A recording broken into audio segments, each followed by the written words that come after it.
fazendo drama, por um compromisso que eu lutei para conquistar, por um projeto que eu construí sozinha. Kátia bateu o pé no chão. Se você não for, minha noite acaba. É isso que você quer? E naquele instante, algo dentro de mim se desconectou. Não teve grito, não teve estalo, não teve explosão. Teve apenas uma certeza profunda, sólida e silenciosa.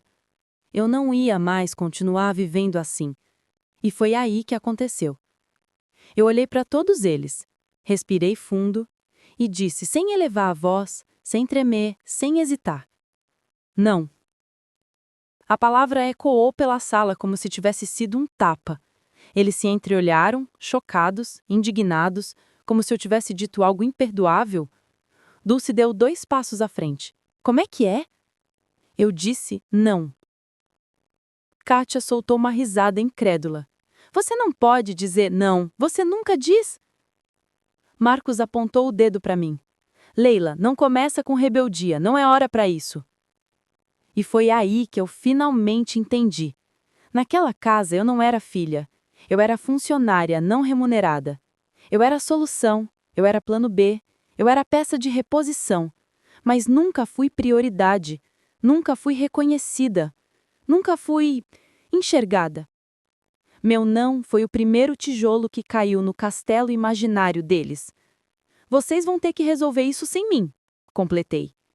O silêncio ficou pesado, sufocante. Dulce cruzou os braços. Você não vai sair por aquela porta enquanto não pedir desculpas por essa grosseria. Meu peito queimou. 8 anos. 8 anos carregando aquela família. 8 anos apagando incêndios. 8 anos sendo chamada de sensata. 8 anos ouvindo que minha vida podia esperar. E agora eles queriam que eu pedisse desculpas por escolher a mim? Eu segurei a maçaneta da porta e disse: esse é o primeiro não, mas não vai ser o último. Quando saí e bati a porta, senti o ar encher meus pulmões de um jeito diferente. Era como se eu estivesse respirando pela primeira vez. Eu sequer imaginava que naquela mesma tarde a casa inteira entraria em colapso. E que aquela palavra, não, se tornaria o estupim do maior terremoto emocional da nossa história. Durante 8 anos eu mantive a mesma rotina emocional. Acordar com um peso no peito, engolir o que eu sentia, sorrir para não gerar conflito e aceitar que minha vida não era realmente minha. Todos na casa acreditavam e repetiam que eu era a mais forte, a mais tranquila, a filha que não dá trabalho. E por causa dessa imagem que me colocaram, eu virei a pessoa que resolvia tudo. E quando digo tudo, é literalmente contas atrasadas, brigas evitadas, favores exigidos, remendos emocionais, problemas financeiros que surgiam do nada, decisões que ninguém queria assumir. Se algo quebrava, sobrava para mim. Se Kátia queria trocar de celular, era comigo. Se Clarissa precisava de um curso, vinha ao meu quarto pedindo: só esse. Se Marcos ficava endividado, eu era a primeira e única solução. E se Dulce, minha mãe, fizesse alguma escolha emocionalmente irresponsável, adivinhe? Sim, eu era a muleta. A casa inteira só funcionava porque eu não dizia não. E o que é mais cruel nisso? Eles sabiam. Sabiam e se acostumaram. Mas aquele problema específico, aquele que detonaria tudo, começou de forma aparentemente simples. Uma manhã de sábado, quando eu estava me arrumando para sair para uma reunião importante. Eu tinha passado a semana inteira preparando uma proposta para um projeto grande. Aquela seria a minha virada profissional. Poderia mudar minha carreira, minha renda, meu futuro. Mas, quando desci as escadas segurando minha pasta, encontrei Kátia completamente surtada na sala. Você vai ter que ficar! Ela gritou, sem nenhum pudor. Eu parei onde estava. Ficar? Por quê? Porque tem um evento hoje e minha roupa não ficou pronta. Você precisa resolver. Eu pisquei devagar. Ela falava como se eu fosse um aplicativo que podia ser ativado a qualquer minuto. como se eu fosse obrigada a parar minha vida por causa de um capricho dela. Antes que eu pudesse responder, Dulce apareceu, com aquele olhar que misturava impaciência e autoridade. Leila, sua irmã está nervosa. Adie essa sua reunião e ajuda ela. Você tem tempo. E eu senti meu estômago virar. A velha frase. A frase que eu ouvi por 8 anos. A frase que anulou minha vida inteira. Você tem tempo. Não, eu nunca tive tempo livre. Eu tinha o tempo que sobrava depois de cuidar de todo mundo. Foi quando Marcos desceu, amarrando a calça e completou. Sua irmã precisa mais que você agora, seja sensata. O mundo parou por um instante. Sensata.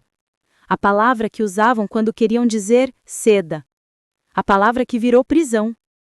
Eu respirei fundo e tentei explicar. Eu não posso, tenho uma reunião.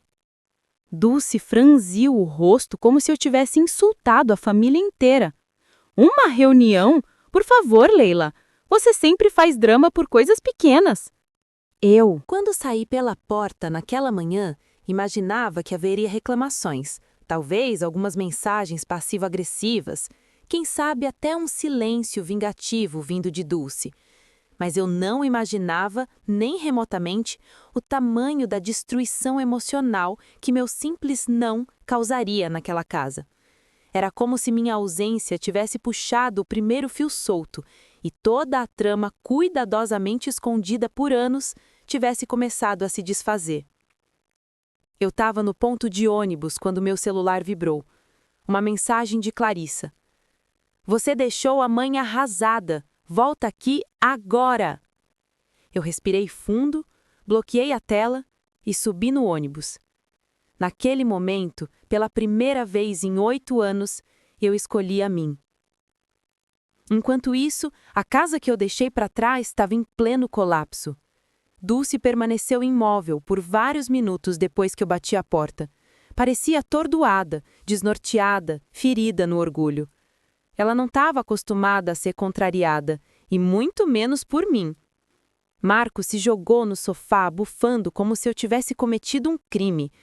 Isso é influência de gente que não presta. Aposto que ela está andando com aquelas pessoas da empresa. Kátia revirou os olhos. A Leila sempre foi influenciável. Achou que virou alguma coisa só porque conseguiu um emprego melhor.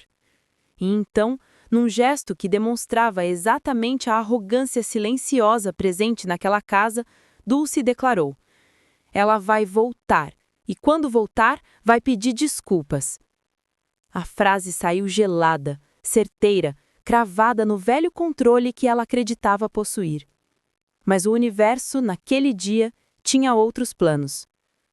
Às 11 da manhã, enquanto eu apresentava o meu projeto para os diretores da empresa, com mãos firmes, voz estável e um foco que eu nem sabia que tinha, minha família enfrentava a primeira grande consequência real do meu não. O banco ligou. Kátia atendeu sem pensar 2 vezes, ainda cheia de arrogância na voz. Sim, quem fala? Uma pausa, e então a expressão dela mudou completamente. Como assim atraso? Como assim pendência? Eu não entendi. Marcos tirou o celular da mão dela. O que está acontecendo? Enquanto ouvia, ele ficou pálido. Não, isso não é possível. A Leila sempre pagou isso, vocês devem estar confundindo. E então veio a frase fatal. A responsável pelos pagamentos não autorizou a renovação. O débito está vencido. A casa caiu, de novo. Quando a ligação terminou, Marcos caminhou de um lado para o outro como um touro prestes a investir. Isso é sabotagem. Ela fez isso de propósito. Mas então veio o silêncio. O silêncio incômodo. O silêncio que ninguém queria encarar. Porque a verdade era simples. Eu não tinha obrigação de pagar nada. Eles apenas se acostumaram a explorar. Kátia, sempre mais rápida para terceirizar a culpa, apontou para Dulce. Isso é culpa sua. Você sempre tratou ela como empregada. Agora aguenta. Dulce explodiu. Você não sabe o que diz. A Leila é minha filha. Ela tem que ajudar. O veneno daquela frase atravessava qualquer parede. Ela tem, ela deve, ela é obrigada. Era isso que eles acreditavam. Não amor, não gratidão, não respeito, obrigação. Enquanto isso, eu encerrava minha apresentação com aplausos. Me ofereceram café, elogiaram o meu preparo, disseram que a minha análise era precisa e que eu estava pronta para assumir uma posição maior, com mais responsabilidade. Eu sorri, mas por dentro algo estranho acontecia. Eu me sentia leve. Pela primeira vez em anos, eu percebi que tinha um mundo fora da casa de Dulce. Um mundo onde eu tinha valor, onde o meu esforço era reconhecido, onde eu era alguém. Não uma ferramenta, não uma solução, não um quebra-galho de luxo. Eu era Leila, e isso bastava. Na casa, porém, o caos se aprofundava. Dulce decidiu fazer algo que não fazia há muito tempo. Ligou para Trent, o advogado da família. Ela falava rápido, quase implorando. Trent, vem aqui, precisamos resolver uma situação com urgência. Trent, com a paciência quase burocrática de quem já conhecia os padrões tóxicos daquela família, respondeu apenas: estou a caminho. Quando ele chegou, encontrou os três discutindo, acusando uns aos outros como se fossem inimigos. Ele pediu silêncio. E pela primeira vez em anos, Dulce ficou quieta. Trent abriu a pasta, tirou alguns documentos e disse: eu preciso que vocês entendam uma coisa. A Leila é independente. Ela não tem obrigação legal, financeira ou moral de sustentar nenhum de vocês. O rosto de Dulce se torceu. Como assim, moral? Eu sou a mãe dela. Trent manteve o tom firme. Ser mãe não dá direito de explorar. Marcos elevou a voz. Ela sempre ajudou. Ajudou porque tinha medo de vocês, respondeu Trent. A sala ficou gelada. Kátia arregalou os olhos. Dulce empalideceu. A verdade, continuou Trent, é que vocês se acostumaram com o conforto que ela proporcionava. Agora que ela finalmente disse não, estão vendo o tamanho do vazio que deixaram na própria vida. E então, ele concluiu com a frase que definiria o destino daquela casa. A queda de vocês não começou hoje. Começou há 8 anos, quando decidiram se apoiar nela, em vez de se apoiarem uns nos outros. Enquanto isso, eu caminhava de volta para casa sentindo o vento frio no rosto. As ruas estavam tranquilas, o fim da tarde dourava tudo ao redor, e pela primeira vez eu me permiti pensar no futuro. Um futuro só meu. O meu não tinha desencadeado um terremoto emocional na casa onde eu cresci, e eu ainda nem tinha percebido que aquilo era só o começo. A verdadeira queda ainda estava por vir. No início da noite, enquanto eu preparava um macarrão simples no meu pequeno apartamento, o celular vibrou com insistência. Não era uma pessoa, eram várias. Mensagens chegando uma após a outra como se um incêndio tivesse começado, e de certa forma tinha. Era Clarissa. Leila, a mãe tá passando mal, volta aqui. Depois, Kátia. Isso é culpa sua, você destruiu nossa mãe. E então, Marcos. Se você não voltar hoje, não queira saber o que vai acontecer. Todos os tons, manipulação emocional, culpa e ameaça. E tudo por quê? Porque eu tinha dito uma palavra, de 2 letras, uma única vez. Eu desliguei as notificações e continuei mexendo o molho do macarrão, tentando manter a calma, mas meu coração batia forte. Não porque eu estivesse em dúvida, mas porque pela primeira vez eu estava vendo claramente o mecanismo daquilo tudo. Eu não era amada, eu era necessária. E isso são coisas completamente diferentes. Enquanto eu preparava meu jantar, tentando manter o foco na minha própria vida pela primeira vez em tanto tempo, a casa de Dulce enfrentava algo que há anos estava guardado embaixo do tapete. A verdade. Trent ainda estava lá, sentado no sofá, observando aquele caos emocional se desenrolar como um filme de terror familiar. Kátia chorava como se tivesse perdido a própria identidade. A Leila sempre fez tudo por mim, como ela pôde? Trent respirou fundo. Exatamente por isso. Porque sempre foi você, nunca ela. Ela parou de chorar na mesma hora, como se tivesse levado um tapa. Marcos andava pela sala como um leão enjaulado. Ela não pode simplesmente abandonar a família. Trent soltou um leve sorriso, o tipo de sorriso amargo de quem sabe exatamente o que está acontecendo. Ela não abandonou a família, ela abandonou o papel de cuidadora emocional gratuita.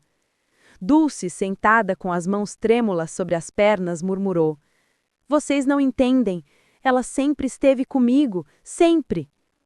Trent fechou a pasta devagar. Não porque queria, mas porque tinha medo. A frase caiu sobre aquela sala como uma pedra lançada num copo de vidro. Quebrou tudo. Enquanto isso, eu me sentei à mesa com o meu prato simples de macarrão, olhando para o silêncio do meu apartamento. Era um silêncio confortável, um silêncio que não me exigia nada, um silêncio que não me sugava a energia. E então, pela primeira vez naquele dia, eu chorei. Chorei porque era libertador. Chorei porque era assustador. Chorei porque era novo. Chorei porque eu nunca tinha vivido algo assim. Não chorei por medo, nem por culpa. Chorei porque entendi naquele instante que eu finalmente estava me escolhendo. E isso dói. E alivia. Tudo ao mesmo tempo. Naquela mesma hora, Trent decidiu ir embora da casa de Dulce. Mas antes de sair, ele disse a última frase que completaria o terremoto. Deixem a Leila viver.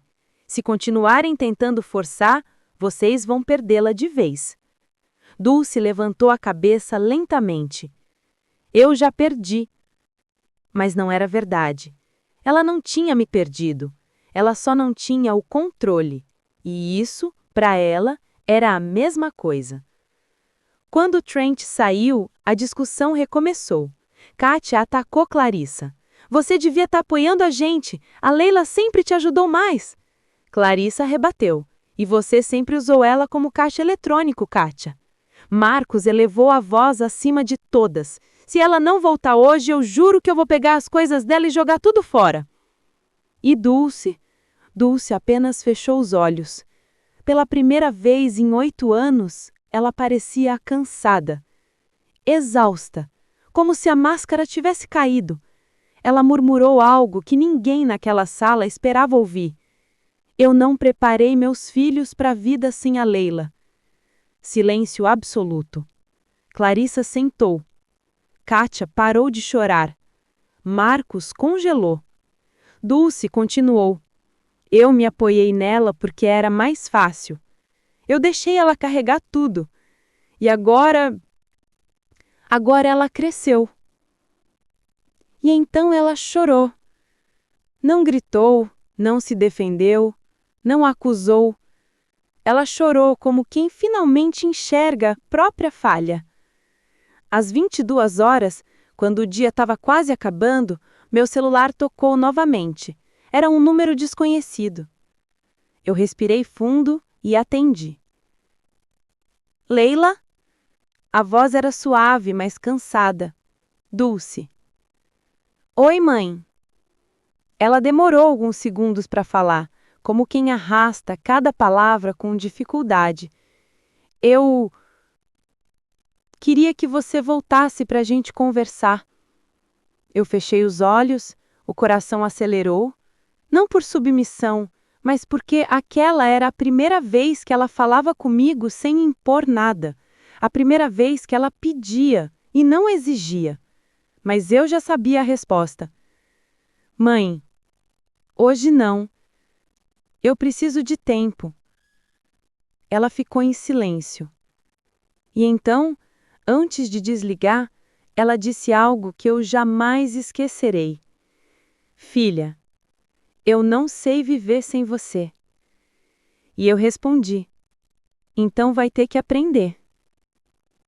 Desliguei e chorei mais uma vez, mas agora com um tipo de força que eu nunca tinha sentido antes.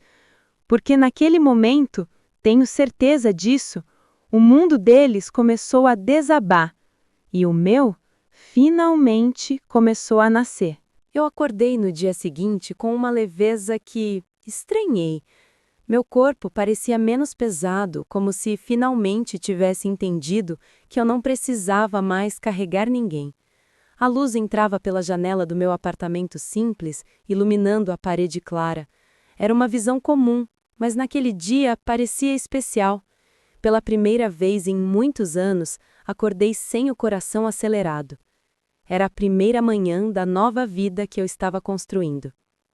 Mas a casa de Dulce, essa amanheceu envolta em um silêncio tenso, daqueles que só existem quando algo muito importante está prestes a ruir. Enquanto eu tomava meu café tranquilamente, Kátia desceu as escadas da outra casa em um estado que misturava desespero e fúria. Ela olhava o celular com a expressão de quem tinha sido pessoalmente traída pelo destino. "Mãe, a conta do cartão foi bloqueada!" Ela gritou. Marcos apareceu logo atrás. "A financeira está cobrando o atraso da moto. Eles disseram que não tem previsão de renegociação porque a pessoa responsável cancelou o cadastro." Dulce fechou os olhos por um momento. Ela já sabia quem era a pessoa responsável. E antes que pudesse dizer qualquer coisa, Clarissa entrou correndo na sala. "Mãe, eles cortaram a água." Silêncio. Cravado. Filtrado. Doído. A casa inteira olhava para Dulce, como se ela tivesse a obrigação de resolver tudo imediatamente. Foi assim por 8 anos. Tudo que quebrava, tudo que atrasava, tudo que doía, corria para mim. Mas eu não estava mais lá. E Dulce finalmente entendeu isso. Ela passou as mãos pelo rosto, respirou fundo e disse o que nenhum deles esperava. "Vocês vão ter que aprender a se virar." Kátia abriu a boca indignada. "Você tá doida, mãe? Como assim?" "A Leila passou os últimos anos resolvendo tudo por nós, e a gente simplesmente deixou." A voz dela não tinha raiva, tinha arrependimento. Marcos, sempre o mais resistente à realidade, explodiu. "Então você vai ficar aí parada enquanto tudo desmorona?" Dulce o encarou com uma firmeza que eu não via há muito tempo. Tudo já vinha desmoronando. A Leila só tirou uma alicerce que não era dela. E aquele foi o momento exato em que Marcos percebeu que, pela primeira vez, não tinha alguém para salvar a situação. Seu rosto vacilou, as mãos tremeram levemente. Aquele não que eu disse no dia anterior tinha atravessado as paredes da casa, e agora ecoava em cada canto dela. Enquanto isso, eu saí para trabalhar sentindo que a cidade parecia mais viva do que nunca. Talvez não fosse a cidade, talvez fosse eu. Quando cheguei na empresa, fui recebida com sorrisos e elogios pela apresentação do dia anterior. O diretor me chamou para conversar. "Leila, você tem talento para liderança. Estamos avaliando te mover para uma posição maior. Nada definido ainda, mas fique pronta para crescer." Eu saí daquela sala com um sorriso discreto, mas por dentro meu mundo acendeu. Eu nunca tinha recebido reconhecimento assim, nunca tinha sido vista além do papel que exercia, dentro da minha própria casa. Ali, naquele corredor, eu percebi que existia uma vida inteira esperando por mim, e ela não incluía carregar a bagagem emocional de ninguém. À tarde, meu celular tocou. Era Deoclésio, meu amigo e, naquela altura, quase meu porto seguro. "Leila, você tá bem?" "Eu tô." "A situação lá tá crítica. Eles vão tentar te puxar de volta, se prepare." Respirei fundo e disse: "Não vou voltar." "Eu sei, mas eles ainda não sabem disso." E não sabiam mesmo.